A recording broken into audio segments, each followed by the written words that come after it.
सभी विद्यार्थी जुड़ जाएंगे। और आज हम आशय करना, व्याख्या करना या भाव स्पष्ट करना, अर्थ स्पष्ट करना या भावार्थ स्पष्ट करना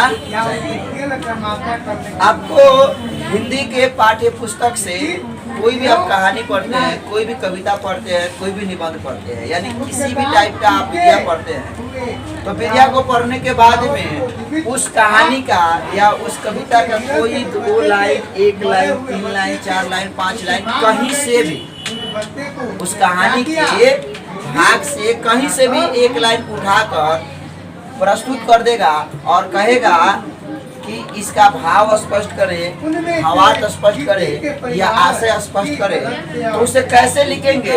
और ये काफी VVI कहा जाएगा आपके एग्जाम की दृष्टि से, हमेशा पूछा जाता है, यह आपके सिलेबस में शामिल है। तो आइए यहाँ पर जैसे आप लोग देख सकते हैं लिखा हुआ है कि मेरे देवता मुझसे मेरे देवता मुझसे नाराज है, क्योंकि जो जरूरी नहीं है मैंने त्यागने की कसम खा ली है। यह एक कविता का पंक्ति है, ये आपको मालूम है, ठीक। तो इसका आपको क्या करना है, आशय स्पष्ट करना है। ऐसे क्या दिया हुआ है, भाव स्पष्ट की व्याख्या, व्याख्या यहाँ पर दिया हुआ है। तो व्याख्या स्पष्ट करना बहुआ, थोड़ा ध्यान से जुड़े रहो, बहुत इंपॉर्टेंट बात बता रहे हैं, आना इतना ही समझ। तो हमको व्याख्या स्पष्ट करना है, तो कैसे करेंगे, इसको ही लेकर हम लोग आगे बढ़ते हैं। तो देखिए लिखने का कुछ तरीका होता है, यानी जिसे हम लोग स्टाइल कहते हैं, नमूना होता है। उस नमूना से अगर आप लिखते हैं, उस स्टाइल का आप अगर पालन करते हैं, तो आप एग्जामिनर के दिल को खुश कर दीजिएगा। और एग्जामिनर का दिल अगर खुश है तो वह पूरा दिल खोल कर नंबर देगा। अगर कहीं एग्जामिनर का दिल खुश नहीं है तो क्या करेगा, नंबर काट देगा। तो कैसे लिखेंगे, लिखने का कुछ नियम है, विधि, आइए देखते हैं।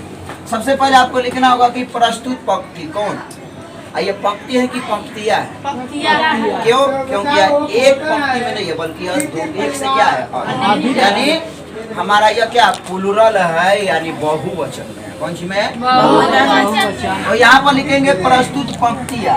अगर एक पंक्ति में रहता तो क्या लिखते हैं, प्रस्तुत पंक्तियां हिंदी पाठ्य पुस्तक, हिंदी पाठ्य पुस्तक। और आपके हिंदी पाठ्य जो पुस्तक है उसका नाम क्या है, उसका नाम लिखते हैं। जैसे आप 9th क्लास में पढ़ रहे हैं, तो आपके 9th क्लास का जो हिंदी पाठ्य पुस्तक उसका नाम क्या है, गोधूली नाम है। क्या नाम है उसका, गोधूली। तो गोधूली के अब मैट्रिक का भी जो है 10वां का जो हिंदी पाठ्य पुस्तक है उसका भी नाम क्या है, गोधूली। तो दोनों में अंतर क्या है, 9th में जो गोधूली है वो भाग 1 है और जो 10वीं की गोधूली है वह भाग 2 है। तो आपको लिखना होगा कि प्रस्तुत पंक्तियां हिंदी पाठ्य पुस्तक यानी गोधूली भाग 1 के शीर्षक है। और शीर्षक का मतलब होता है, इसको अंग्रेजी में कहते हैं टाइटल। यह जो कविता है या जो कहानी रहेगा, उस कहानी का जो नाम जो ना फिल्म का नाम होता है, उसी तरह से कहानी का और कविता का नाम होता है। तो इस कविता का नाम क्या है, मेरा ईश्वर। क्या नाम है, मेरा ईश्वर। तो इस खाली जगह में आप क्या भरेंगे, मेरा ईश्वर। यहाँ पर खाली है लेकिन आपको खाली नहीं समझना है, मेरा ईश्वर। और इसको आप क्या करेंगे, सिंगल इन्वर्टेड कोमा में क्या करेंगे, बंद करेंगे। क्या करेंगे, सिंगल इन्वर्टेड कोमा में बंद। आइए तो आप लिखेंगे प्रस्तुत, इसको नहीं लिखेंगे, बहुत सारा लाइन है। प्रस्तुत पंक्तियां हिंदी पाठ्य पुस्तक गोधूली भाग 1 के शीर्षक मेरा ईश्वर से लिया गया है। इतना कोई दिक्कत। अब क्या करेंगे, इस पंक्ति होगा कि पंक्ति होगा, बहुवचन।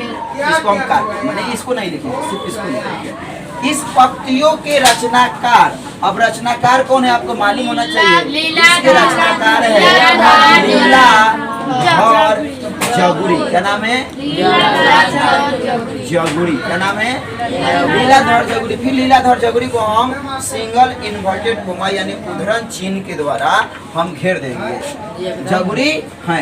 यानी आप बता दिए कि यह जो पंक्तियां है, यह पंक्तियां हिंदी पाठ्य पुस्तक गोधूली भाग 1 से लिया गया है।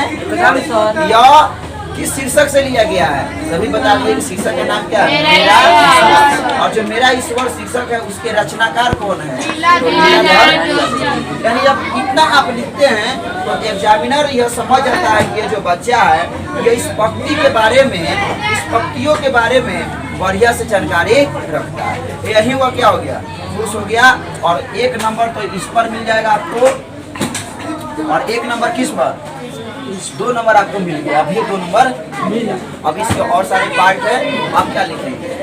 अब क्या करेंगे कि आप लिखे हैं कि इस पंक्तियों के रचनाकार कौन है? लीलाधर झगुरी। अब लीलाधर झगुरी के बारे में यानी जो कवि हो, जो लेखक हो, उससे संबंधित आपको जानकारी देना होगा।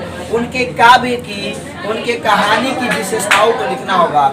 यहाँ पर लीलाधर झगुरी के बारे में आपको बताना होगा कि ये कहाँ के रहने वाले थे, इनका जन्म कब हुआ, किस टाइप के कवि थे।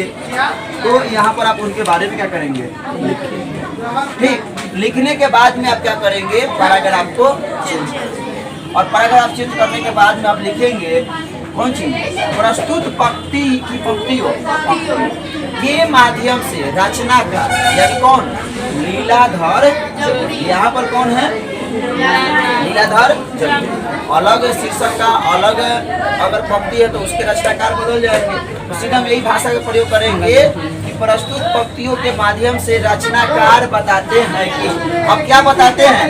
इसको आपको अपने भाषा में लिखना होगा। आपको लिखना होगा कि रचनाकार बताते हैं कि मेरा देवता, यानी कवि के कहने का मतलब है कि जो मेरा देवता है। देवता का मतलब कि जो हमारा भला चाहता है, जो हमारा भला चाहता है, जो हमसे उम्मीद लगाया है, जो हमारा भला करता है, वही मेरा देवता है। और यहाँ पर कवि के कहने का मतलब है कि देवता मुझसे क्या हो गए? और नाराज क्यों हो गए?